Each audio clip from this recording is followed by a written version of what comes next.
sommes le 1er janvier, voici les titres de l'actualité. Le président de la République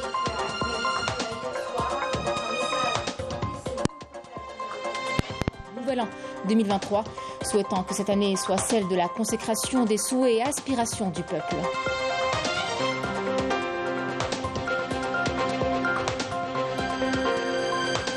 Le président de la République a également, dans des tweets, adressé ses vœux aux membres de l'armée nationale populaire, digne héritière de l'armée de libération nationale, aux membres des corps de sécurité, de la protection civile et au corps médical.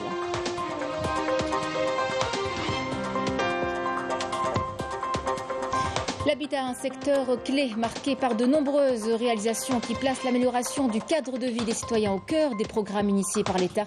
La nouvelle année sera d'ailleurs marquée par la poursuite des différents programmes de logement.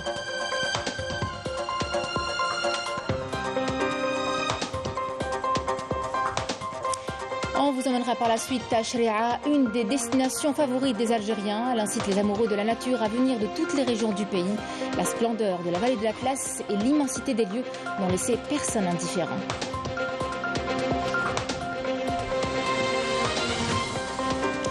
Mesdames, Messieurs, bienvenue à vous. Le président de la République, Abdelmadjid Tebboune, a présenté hier soir ses vœux au peuple algérien à l'occasion de l'avènement du Nouvel An 2023, souhaitant que cette année soit celle de la consécration des souhaits et aspirations du peuple et de la poursuite du changement pour le mieux. On écoute le président de la République. Bismillahirrahmanirrahim. Wa salli Allahumma wa sallim ala sayyidina wa habibina wa imamina sayyidina Muhammad. ألف صلاة وألف سلام عليه. أيتها المواطنات أيها المواطنون، يسعدني ونحن نودع سنة 2022 بما حملته من أحداث وقرارات من مؤشرات إيجابية وتحسين الأوضاع الاجتماعية والاقتصادية وبعزيمة كل الجزائريات والجزائريين.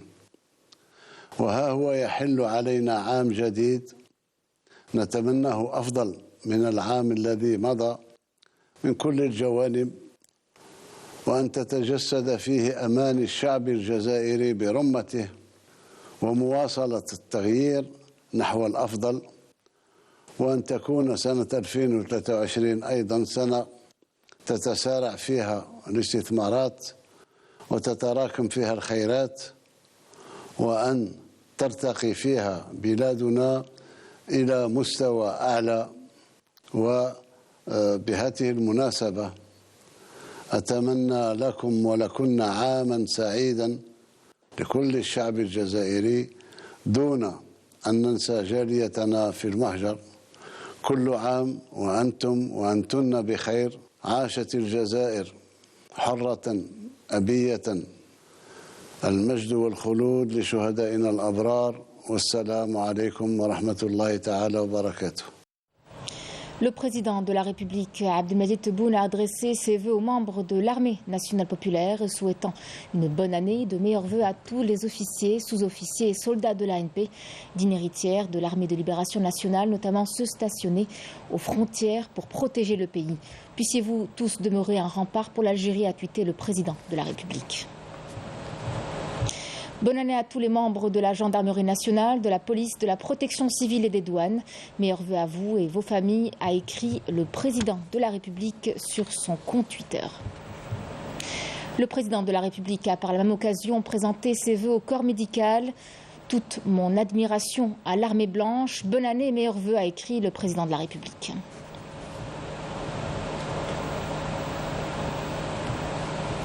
La nouvelle année s'ouvre enfin, c'est l'heure des traditionnels meilleurs vœux. Nous avons alors posé la question dans les rues de plusieurs villes en Algérie. Regardez. Bonne année, bonne année. ونتمنى الخير للبلاد ونتمنى المهم العام الجديد يعني يجيب الخير. Bonne année تاع 2023 ان شاء الله ربي يجيب خير. I wish people a lot of peace and happiness because I think people these days are just so surtout Covid دوكا. I think ever since the COVID had started, I think we've lost a lot of happiness and so much peace. So I just wish them a lot of happiness. Très belle nouvelle année et nous avons une chance d'habiter ce pays. Wallah, nous avons une chance d'habiter ce pays. Avec ce qui se passe en Europe, il y a beaucoup plus de choses négatives que positives. تحب ولا ما تحبش.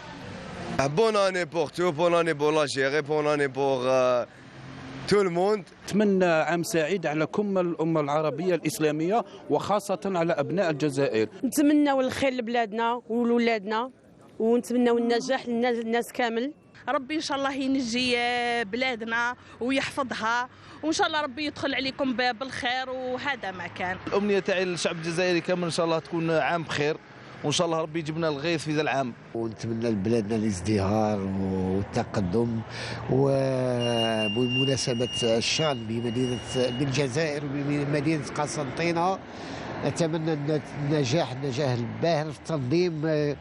التحضيرات نشوف فيها راهي مليحه ان شاء الله وان شاء الله كالعاده الجزائر ديما في العلالي ان شاء الله يا ربي. نتمنى ان شاء الله نكونوا خير من الناس ان شاء الله. نتمنوا هذه البلاد هذه وهذا البريزيدون الله يكثر خيره بارك الله فيه راه عاوننا شويه في هذه البلاد. رانا نشوفوا الدعوه راهي تستقم شويه. رانا نشوفوا ان شاء الله هذا العام يكون خير من العام اللي فات ان شاء الله. السلام لبلادنا ولولاد بلادنا وان شاء الله بلادنا تتطور اكثر خير من هكذا باسكو انا ما كنتش ساكنه هنا كي جيت عجبتني ورجعت.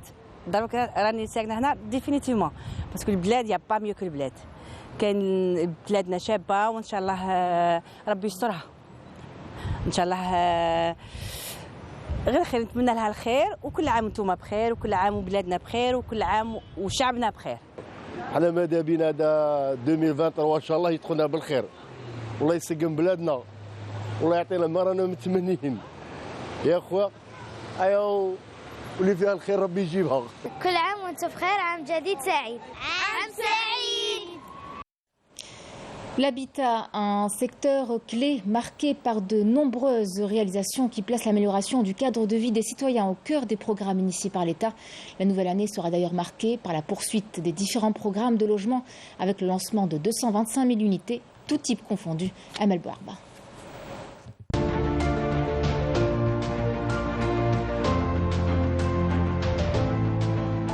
L'habitat, un secteur en pleine dynamique. Ville nouvelle, pôle urbain, diversification des programmes de logement, de nombreux projets d'habitat et d'infrastructures ont vu le jour, conformément aux engagements du président de la République, Abdelmadjid Tebboune, qui fait de ce secteur une priorité absolue.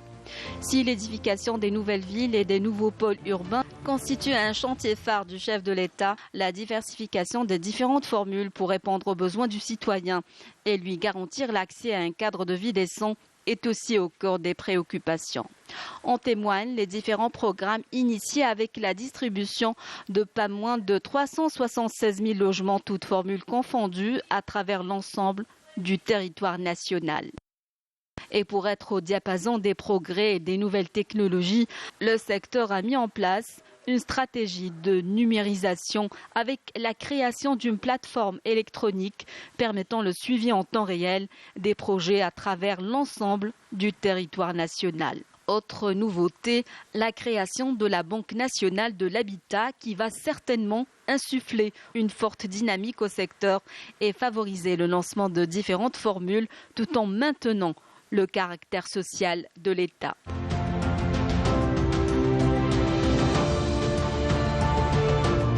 Pour 2023, l'Algérie poursuivra ses efforts pour régler définitivement la crise de logement en accélérant le rythme des réalisations. Il est ainsi prévu le lancement de quelques 225 000 unités conformément aux engagements du président de la République pour la construction d'1 million de logements, dont 70% destinés à l'habitat rural. Outre la construction de logements, des infrastructures publiques et des complexes sportifs ont été réalisés. Ainsi, 585 structures éducatives ont été réceptionnées parallèlement à des structures sportives et des stades conformes aux standards internationaux dotés de systèmes intelligents à l'image du stade de Berraqi et de Miloud Hedfi d'Oran. Les jours sont comptés avant le début du championnat d'Afrique des Nations qui aura lieu en Algérie. Pour la première fois, 18 nations y participeront. Tout est désormais opérationnel pour assurer un déroulement sans faille de cet événement continental. Dans la Bléa d'Oran, d'ailleurs, le stade du complexe sportif Miloud Hetfi est prêt à accueillir plusieurs rencontres. Walid Yousfi. À quelques jours du début du championnat d'Afrique des Nations, CHAN 2022, la wilaya d'Oran, à l'instar des autres wilayas concernées par cet événement, est prête pour accueillir les sélections africaines qui disputeront leur match au stade de 40 000 places relevant du complexe sportif Miloud Hetfi. Une structure sportive aux normes internationales.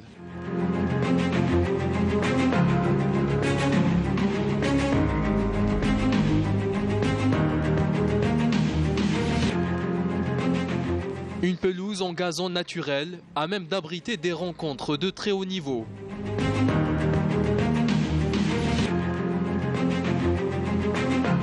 Des gradins qui peuvent accueillir jusqu'à 40 143 supporters, des vestiaires flambant neufs. Bref, tout est opérationnel pour les 10 matchs que devra abriter ce stade.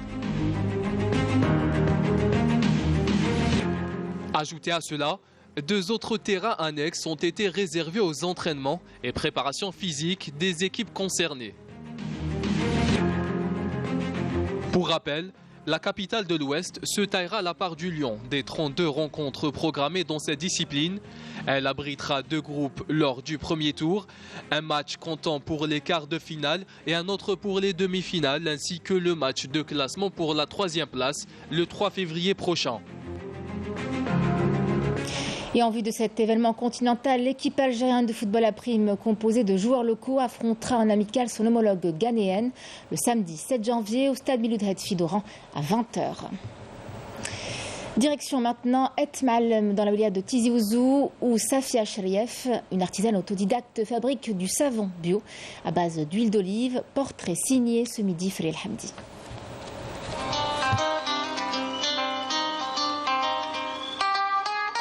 Ici, dans le village d'Et Malem, situé dans la commune d'Eit Bouadou, Daïra Douadia, nous avons été à la rencontre de ces femmes. C'est la saison de la cueillette des olives, la plus ancestrale des traditions et plus que jamais une affaire de femmes.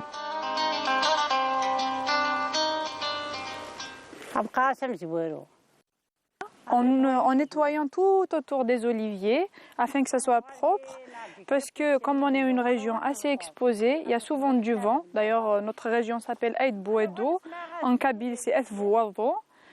On est très exposé au vent. Alors, donc il y a le vent qui passe et qui fait tomber le fruit par terre. Il faut que la terre soit déjà préparée, propre, pour qu'on puisse cueillir ce qui tombe avant qu'on commence la cueillette officielle. Fabriquée de manière artisanale à base d'huile d'olive dite déclassée ou impropre à la consommation, le marché du savon traditionnel est en quête de développement. À Tizi Ouzou, elles sont 3 à 4 productrices de savon artisanal à se lancer dans cette nouvelle aventure commerciale en créant de petits ateliers de fabrication, mais aussi des postes d'emploi pour ces femmes du village. C'est ce qui nous pousse à aller de l'avant. D'un côté, l'huile d'olive, parce que ça leur fait un petit peu d'argent. D'un autre côté, elles n'ont pas l'occasion de sortir pour des raisons ou d'autres.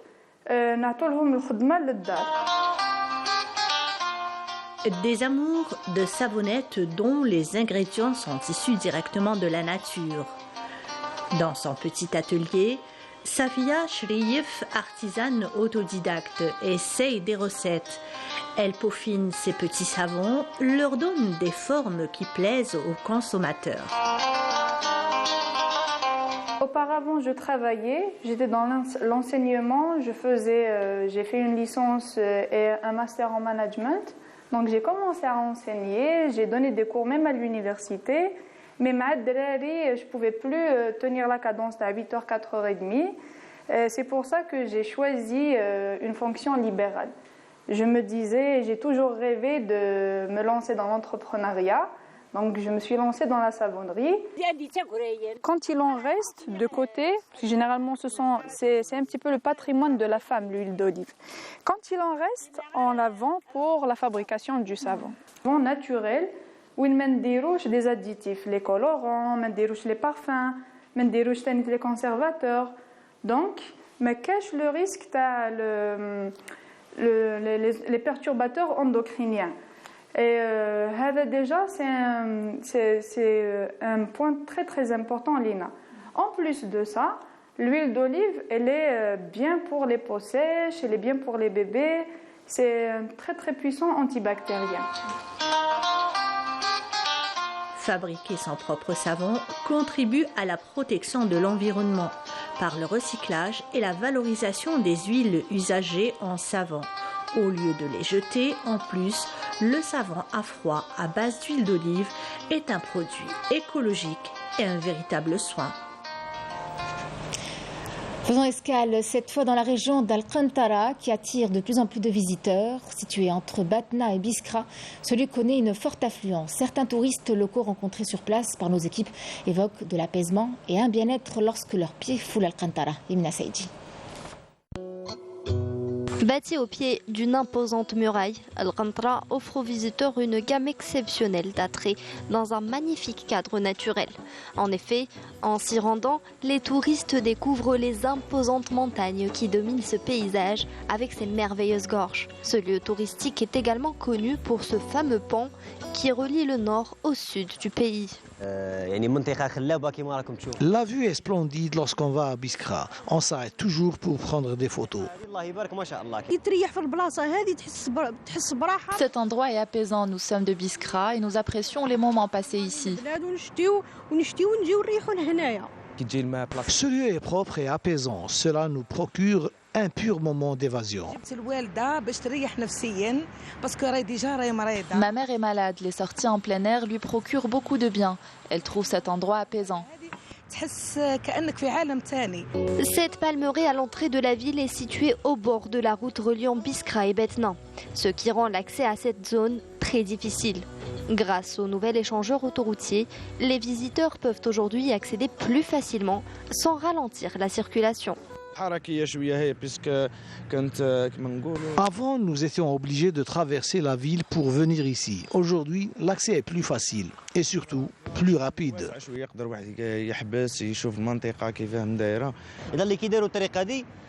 Cette nouvelle route permet aux visiteurs d'accéder à ce site plus facilement.